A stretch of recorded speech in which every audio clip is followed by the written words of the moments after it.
Today, particularly, I am talking about false FIRs. False FIRస్ని ఎలా ఎదుర్కోవాలి, falls ఎఫ్ఐఆర్స్లో నుంచి ఎలా బయటపడాలి.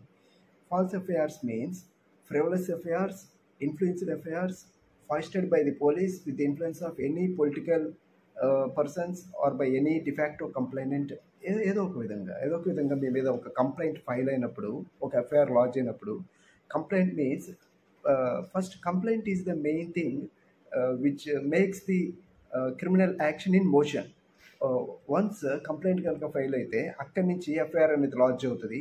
వన్స్ ఎఫ్ఐఆర్ అనేది లాడ్జ్ అయిన తర్వాత అక్కడి నుంచి నెక్స్ట్ మీకు ఛార్జ్ షీట్ అనేది ఫైల్ అవుతుంది 173 సిఆర్పిసి ప్రకారం. ఇలాగ స్టెప్ బై స్టెప్ ప్రొసీజర్స్లో మీరు చేసిన అఫెన్స్, మీ మీద లాడ్జ్ చేసిన కంప్లైంట్లో, లాడ్జ్ చేసిన ఎఫ్ఐఆర్లో అఫెన్సెస్ ఇన్ కేస్ 3 years కన్నా తక్కువ పనిష్మెంట్ ఉన్న అఫెన్సెస్ అయితే lower courts like triable by magistrate or else sessions కోర్ట్లో 7 years కానీ 7 years కన్నా ఎక్కువ ఉన్న పనిష్మెంట్స్ అయితే మెజిస్ట్రేట్ కోర్ట్స్లో ట్రయలబుల్ జరుగుతాయి. సో ఇన్ కేస్ మీ మీద ఉన్న ఎఫ్ఐఆర్స్ కనుక మీరు ఇబ్బంది పడుతూ భయపడుతూ ఉంటే you have number of options like FIR స్టేజ్లో అది ఛార్జ్ షీట్ అవ్వకముందు ఎలా దాన్ని డిస్పోజ్ చేయించుకోవాలి, వన్స్ ఛార్జ్ షీట్ అయితే నెక్స్ట్ ప్రొసీజర్ ఏంటి, ఇలాంటి ప్రొసీజర్స్ అన్నీ కూడా నేను మీకు చెప్తాను.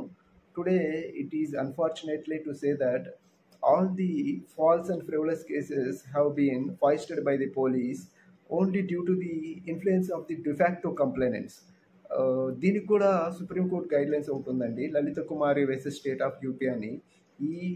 ఈ సుప్రీంకోర్టు గైడ్లైన్లో ఏం చెప్తుందంటే, ఎవరన్నా వచ్చి ఒక కాగ్నిజబుల్ అఫెన్స్లో, జనరల్గా cognizable and non cognizable offences అని రెండు ఉంటాయి. Cognizable offences means serious offences, rape, murder, abetment to suicide, attempt to murder, ఇలాంటి సెక్షన్స్లో ఇలాంటి కేసెస్ మీద ఎవరన్నా వచ్చి ఒక కంప్లైంట్ ఇచ్చినప్పుడు those are like cognizable offences.